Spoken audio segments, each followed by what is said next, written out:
ఈ వీడియోలో చికెన్ పచ్చడి ఎలా తయారు చేసుకోవాలనేది చాలా క్లియర్ గా చెప్తాను. వీడియోని ఎక్కడ స్కిప్ చేయకుండా లాస్ట్ వరకు చూడండి. ఏ డౌట్ వచ్చినా కామెంట్ సెక్షన్ లో కామెంట్ చేయండి. ప్రతి కామెంట్ కి రెస్పాండ్ అవుతాను. ఇక ఏమాత్రం లేట్ చేయకుండా టాపిక్ లోకి అయితే వెళ్ళిపోదాం. ముందుగా మసాలా ఎంత క్వాంటిటీతో తీసుకోవాలో చెప్తాను. వీడియోని స్కిప్ చేయకుండా చూడండి. 2 టేబుల్ స్పూన్ల ధనియాలు, 2 ఇంచులు దాల్చిన చెక్క, 6 లవంగాలు, 6 నల్ల మిరియాలు, హాఫ్ టేబుల్ స్పూన్ షాజీరా అండ్ గసగసాలు వేసుకోవాలి. ఇప్పుడు ఇందులో మనం 15 నుంచి 25 గింజల వరకు మెంతులు వేసుకోవాలి. మెంతులు స్కిప్ చేయొద్దండి, తప్పకుండా వేసుకోవాలి. ఇవి మొత్తం లో ఫ్లేమ్ లో పెట్టుకొని వేయించుకోవాలి. ఇవి మొత్తం పర్ఫెక్ట్ గా ఏగి చల్లారిన తర్వాత మీరు ఒక మిక్సీ జార్ లో వేసుకొని పౌడర్ అయితే చేసుకోవాలి. ఇందులో వాటర్ వేయకుండా ఈ విధంగా పౌడర్ అయితే మసాలా పౌడర్ అయితే చేసుకోవాలి. ఇప్పుడు ఉప్పు కారాలు ఎంత లెక్కన తీసుకోవాలో చెప్తాను చూడండి. మనం తీసుకున్న 750 గ్రాముల చికెన్ కి 3.5 టేబుల్ స్పూన్ల వరకు కారం తీసుకోవాలి. ఇంకా ఎక్కువ తినే వాళ్ళైతే 1 టేబుల్ స్పూన్ ఎక్స్ట్రా యాడ్ చేసుకోవచ్చు. ఉప్పు మాత్రం 2 టేబుల్ స్పూన్లు తీసుకుంటే పర్ఫెక్ట్ గా సరిపోతుంది. ఫుడ్ కలర్ అనేది మీ ఆప్షనల్ అండి, వేస్తే వేసుకోవచ్చు, లేదంటే స్కిప్ చేయొచ్చు, పర్వాలేదు. ఇప్పుడు అల్లం వెల్లుల్లి పేస్ట్ ఎంత తీసుకోవాలో చెప్తాను, క్లియర్ గా చూడండి. ఇలాంటి చికెన్ పచ్చళ్ళు ఎప్పుడు కూడా మీరు బయటకు తీసుకోవద్దు, ఇంట్లోనే తయారు చేసుకోండి. బయట కొన్నట్లయితే మనకి ఇలాంటి అల్లం వెల్లుల్లి చూస్తున్నారు కదా, ఇప్పుడు వెల్లుల్లిపాయలో పురుగులు ఉన్నాయి. ఇలాంటివన్నీ వాళ్ళు చూడకుండా పొత్తు తీయకుండానే పడేస్తూ ఉంటారు. మీరు ఇంట్లోనైతే మొత్తం చాలా డీటెయిల్డ్ గా చూసుకొని అయితే తయారు చేసుకోవచ్చు. ఇప్పుడు మీకు అల్లం ఎంత తీసుకోవాలి, వెల్లుల్లిపాయలు ఎంత తీసుకోవాలి అనేది క్లియర్ గా చెప్తాను చూడండి. మనం తీసుకున్న 750 గ్రాముల చికెన్ కి ఎల్లుల్లిపాయలు వచ్చేసి 80 గ్రాములు తీసుకుంటే సరిపోతుంది పొత్తు తీసిన తర్వాత. అల్లం వచ్చేసి 50 గ్రాములు తీసుకుంటే సరిపోతుంది. రెండు కలిపి 130 గ్రాములు అవ్వాలి. ఇప్పుడు మీకు ఆయిల్ ఎంత తీసుకోవాలి, ఏ ఆయిల్ తీసుకోవాలి అనేది చాలా క్లియర్ గా చెప్తాను చూడండి. ఆయిల్ మనం పచ్చళ్ళకి ఎప్పుడు కూడా వేరుశెనగ నూనె తీసుకోవాలి. మనం 750 గ్రాముల చికెన్ కి 450 గ్రాముల ఆయిల్ అయితే తీసుకోండి. మనం ఆయిల్ మొత్తం వేస్తాము, కానీ తర్వాత మళ్ళీ తీసేస్తాము. 100 గ్రాముల ఆయిల్ తీసేస్తాము. మీరు మొత్తం వేయాల్సిన అవసరం లేదు, లాస్ట్ వరకు అయితే చూడండి. ఇప్పుడు మనం చికెన్ ఎలా శుభ్రం చేసుకోవాలో చూసేద్దాం. ఇంకా అలాగే ఏ చికెన్ తీసుకోవాలో కూడా చూసేద్దాం. చికెన్ వచ్చేసి మనం 750 గ్రాములు అయితే తీసుకున్నాం. ఇందులో మనం ఉప్పు, పసుపు ఇలాంటివి ఏవి వేసుకోకుండా నార్మల్ వాటర్ తోనే శుభ్రం చేసుకోవాలి. ఏ చికెన్ తీసుకున్నాము, ఏ కోడి తీసుకున్నాము అనేది నేను ఇక్కడ డిస్ప్లేస్ చూపిస్తాను చూడండి. పసుపు కోడి, తెల్ల కోడి ఉంది కదా, తెల్ల కోడి అయితే మనం తీసుకోవాలి. తెల్ల కోడి తీసుకుంటేనే బయట పచ్చళ్ళు ఎలా ఉంటాయో టేస్ట్ మనం ఆ టేస్ట్ తో అయితే చేసుకోవచ్చు.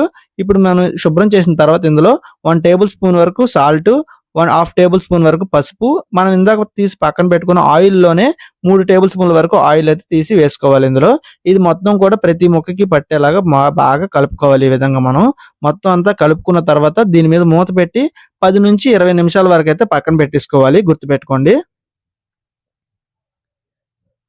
చూస్తున్నారు కదా, ఈ విధంగా మూత పెట్టి పక్కన పెట్టేసుకోవాలి. 10 నిమిషాల తర్వాత ఇప్పుడు మనం ఇందులో ఒక స్టవ్ ఆన్ చేసి మరొక కడాయి తీసుకొని మనం పక్కన పెట్టుకున్న చికెన్ అయితే ఇందులో యాడ్ చేసేసి మనం ఈ చికెన్ అనేది బాయిల్ చేసుకోవాలి. బాయిల్ చేసుకోవడం అంటే ఇందులో మనం వాటర్ కూడా వేయాల్సిన అవసరం లేదు. మాంసంలో నుంచే వాటర్ అయితే వస్తుంది ఆటోమేటిక్ గా. అదే ఆ వాటర్ తోనే ఆ చికెన్ మొత్తం కూడా బాయిల్ అవుతుంది. మనం మధ్య మధ్యలో ఈ విధంగా మూత తీసి కలుపుకుంటున్నట్లయితే అడుగు పట్టేసి మాడిపోకుండా ఉంటుంది.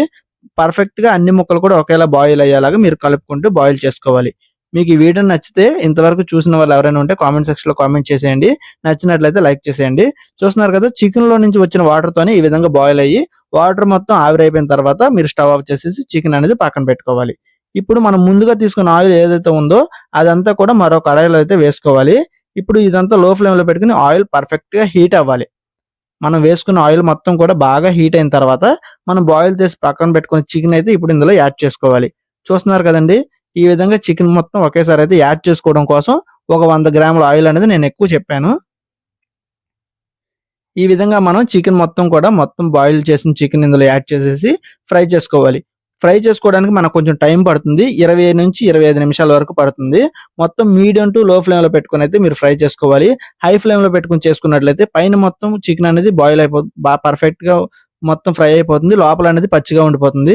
మీరు మీడియం ఫ్లేమ్ లో పెట్టుకుని చేసినట్లయితే ముక్క మొత్తం ఒకే స్టేజ్ లో అయితే ఉడుకుతుంది, బాగుంటుంది తింటున్నప్పుడు పచ్చడి. ఈ విధంగా మనకి కలర్ వచ్చినంత వరకు మనం అయితే ఫ్రై చేసుకోవాలి ఆయిల్లోనే. ఇప్పుడు అందులో నుంచి ఆయిల్ మనం 100 గ్రాముల వరకు తీసి పక్కన పెట్టేసుకుంటే సరిపోతుంది. ఇప్పుడు మనం పేస్ట్ చేసుకున్న అల్లం వెల్లుల్లి పేస్ట్ అయితే యాడ్ చేసేయాలి. ఇదంతా కూడా అల్లం వెల్లుల్లి పేస్ట్ యాడ్ చేస్తున్నప్పుడు మంట అనేది లో ఫ్లేమ్ లో పెట్టుకోవాలి. లో ఫ్లేమ్ లో పెట్టుకుని అల్లం వెల్లుల్లి పేస్ట్ వేసిన తర్వాత అల్లం వెల్లుల్లి పేస్ట్ వేగడానికి ఎంతో టైం పట్టదు, 1 నిమిషం, ఒక అర నిమిషం అయితే సరిపోతుంది. ఇప్పుడు ఇందులో 2 రెబ్బల వరకు కరివేపాకు అయితే వేసుకోవాలి. కరివేపాకు కూడా మీరు వేసుకున్న తర్వాత మరొకసారి అయితే కలిపేసుకోవాలి. ఇప్పుడు ఇందులో మనం ఉప్పు, కారాలు, మసాలాలు అన్నీ ఉన్నాయి కదా పక్కన పెట్టుకున్నవి, అవి అయితే యాడ్ చేసుకోవాలి. ఉప్పు, కారం, మసాలా అన్నీ కూడా నేను ఇందాక చెప్పిన క్వాంటిటీ లెక్కనే తీసుకోండి. 750 గ్రాముల చికెన్ కి అయితే ఇప్పుడు ఇందులో మనం ఉప్పు, కారం, మసాలా అన్నీ కూడా వేసేసుకొని ఇది మొత్తం మిక్స్ అయ్యేలా కలుపుకోవాలి. ఇదంతా కూడా లో ఫ్లేమ్‌లోనే జరగాలి. కారంలో ఉన్న పచ్చి వాసన అంతా పోతుంది. ఈ విధంగా చేసినట్లయితే. చూస్తున్నారు కదా! ఈ విధంగా మొత్తం మీరు కలిపేసుకోవాలి. మనం ఇందాక మసాలా పట్టించుకున్నాం కదా! ధనియాలు అవన్నీ ఆడించి మిక్సీ పట్టుకొని అది కూడా 1 టేబుల్ స్పూను, 1 ½ టేబుల్ స్పూన్ వేసుకుంటే పర్ఫెక్ట్‌గా సరిపోతుంది. ఈ విధంగా మీరు నేను చెప్పినట్లే చేయండి. పర్ఫెక్ట్‌గా వస్తుంది. ఎవరికైనా రాకపోయినట్లయితే మీరు కామెంట్ సెక్షన్‌లో కామెంట్ చేయండి. మీరైతే మా ఇంటికొచ్చినట్లయితే ఐటెమ్స్ అన్నీ తీసుకొని నేనే చేసి పంపించేస్తాను. చూస్తున్నారు కదా! ఈ విధంగా మీరు పర్ఫెక్ట్‌గా చేసుకుంటే మీకు బాగా వస్తుంది చికెన్ పచ్చడి. బయట మాత్రం కొనుక్కోవద్దు. మంచిగా ఉండదు. ఇప్పుడు మూత పెట్టి పక్కన పెట్టేయడమే.